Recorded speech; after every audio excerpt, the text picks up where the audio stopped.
안녕하세요. 반갑습니다. 말씀을 사모하는 여러분, 말씀을 따라가는 삶이 안전한 삶입니다. 말씀을 묵상하는 삶이 부유한 삶입니다. 오늘도 이 방에 찾아오신 여러분 모두를 환영하고 오늘 말씀을 묵상할 때 여러분의 가슴이 뜨거워지기를 바랍니다. 먼저는 나사로가 죽은 지 3일이 되었는데 예수님께서 그를 살리십니다. 이 사건을 통해 죽은 지 3일이 된 다음에 예수님께서 그 집을 찾게 되는데 그때 마르다와 마리아와 마르다 이 두 자매가 나사로의 동생인데 그 둘이 예수님께 사람을 보내어서 당신이 사랑하시는 사람이 지금 병들었다고 이렇게 알립니다. 예수님께서 갈릴리에 계시다가 이제 예루살렘에 내려오시게 되면 예루살렘에서 2km밖에 떨어져 있지 않기 때문에 매우 가까운 거리에 베단이라고 하는 곳에 나사로가 살고 있었는데 그 나사로의 집에 늘 머무셨습니다. 그러니 3년 동안 와서 계속 머무셨으니 얼마나 친숙하고 숙소도 제공하고 식사도 제공하고 했으니까 예수님이 아끼고 사랑하셨을 겁니다. 그런데 죽은 지 3일이 돼서 예수님이 오셨지요.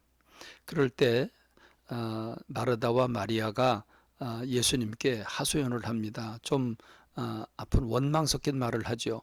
주님이 여기 계셨더라면, 우리가 병들었다고 전가를 보낼 때 그때 바로 오셨더라면 우리 오빠가 살아났을 텐데, 치유받았을 텐데, 지금은 무덤 속에 갇혀 있다고, 이미 끝났다고, 너무 늦게 오셨다고 원망 섞인 소리를 합니다. 그러나 예수님은 네 오라비가 다시 살리라 라고 말씀을 하시지만 마르다는 주님이 이 땅에 종말 때, 세상 종말 때 모든 사람이 심판받을 때 그때 부활할 줄로 믿습니다 라고 대답을 합니다. 마리아도 똑같이 대답을 하죠. 그렇습니다.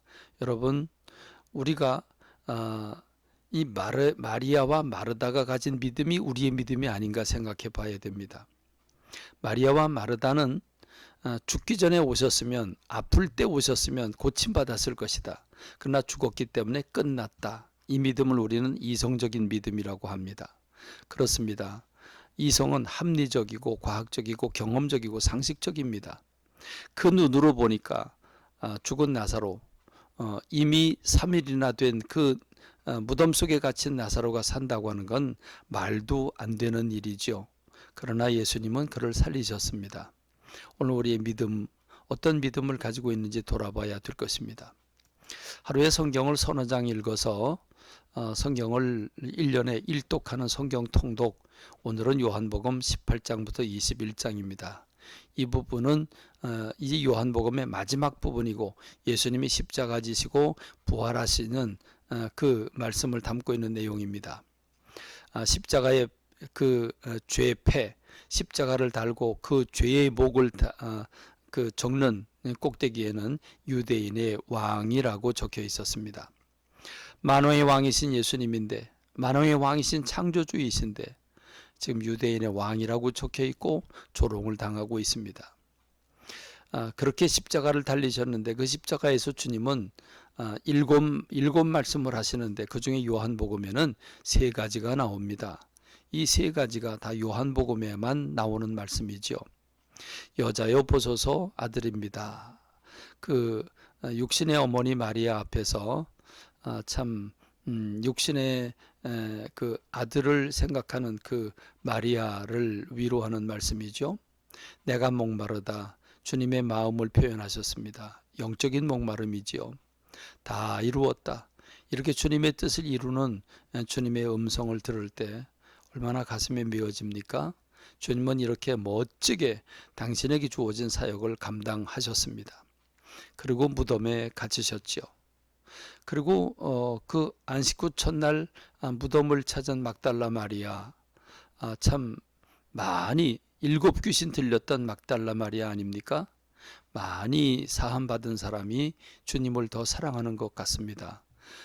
베드로와 요한은 이 막달라 마리아의 얘기를 듣고 또 여인들의 얘기를 듣고 그 빈 무덤임을 자기네 눈으로 확인하고서도 아무 일이 없다는 듯이 자기 집으로 다시 돌아가는 모습을 봅니다. 그러나 마리아는 막달라 마리아는 무덤 밖에서 울며 자리를 떠날 줄 모릅니다. 그럴 때 주님께서 여자여 어찌하여 울며 누구를 찾느냐 마리아야 이렇게 말씀함으로써 막달라 마리아는 부활하신 예수님을 첫 번째로 만나는 영광을 부여하게 되죠.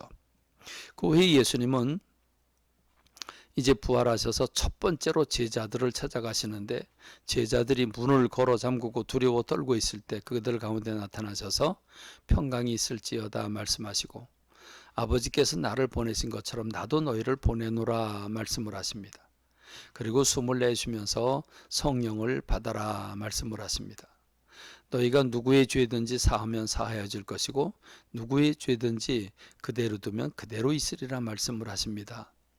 하나님께서 예수 그리스도를 보내신 것처럼 예수님도 제자들을 세상으로 보내시는 말씀인데 갈 때 성령 받아야 된다는 거죠. 성령 받고 가서 복음을 전하게 되면 그들이 죄악을 깨닫게 되고 복음을 전할 때 깨닫는 그 복음으로 그들이 구원받게 된다는 말입니다. 그러나 만일 복음을 전하지 않으면 그들의 죄가 그대로 있을 것이라고 말씀하신 것입니다. 그렇습니다. 우리가 복음의 증인이 되어야 되겠죠. 도마는 그 자리에 있지 않았습니다. 내 손을 못자국 옆구리 그 못자국 그 옆구리와 그 못자국 손의 못자국을 자기가 봐야 믿겠다고 말합니다. 예수님은 그 도마에게 나타나셔서 보지 않고 믿는 자들이 복되도다라고 말씀을 하십니다. 주님은 두 번째로 제자들을 찾아 만나십니다. 물고기를 구우시고 그들에게 이제 말씀을 하시죠. 배 오른편에 그물을 던지라고 말씀을 하시고 그물이 들 수 없을 정도로 많은 물고기 잡히는 것을 보고 베드로가 눈치를 챕니다. 예수님인 줄 알고 헤엄을 쳐서 바다로 뛰어들어 헤엄을 쳐서 예수님에게 옵니다. 그때 예수님은 베드로에게 말씀하시죠. 요한의 아들 시몬아 네가 나를 사랑하느냐? 내가 나를 사랑하냐? 3번을 물으십니다. 주님은 내가 나를 사랑하느냐 할 때 아가페 하느냐라고 이 아가페 사랑은 주님의 사랑이죠. 무한한 사랑입니다. 조건 없는 사랑입니다. 그런데 베드로는 주님을 그렇게 사랑한다고 말할 수가 없죠. 그래서 내가 필레오 합니다. 우정 차원에서 사랑을 얘기합니다. 그러나 주님은 내가 나를 아가페 하느냐 다시 물으시고 베드로는 안절부절하면서 제가 주님을 사랑하지만 필레오 합니다. 그럽니다. 그러자 이번에는 예수님이 정말 내가 나를 필레오 한다고? 그러자 몸둘 바를 모르면서도 그럼에도 불구하고 제가 필레오는 합니다. 라고 대답을 합니다. 그럴 때 예수님께서 베드로에게 내 양을 먹이라 말씀을 하시죠. 3번 부인한 베드로를 쓰시는 주님의 모습 너무 감동적입니다. 그게 주님의 사랑이고 그게 우리의 희망입니다. 오늘 말씀을 묵상하면서 주님과 더불어 동행하는 복된 하루가 되기를 바랍니다. 감사합니다.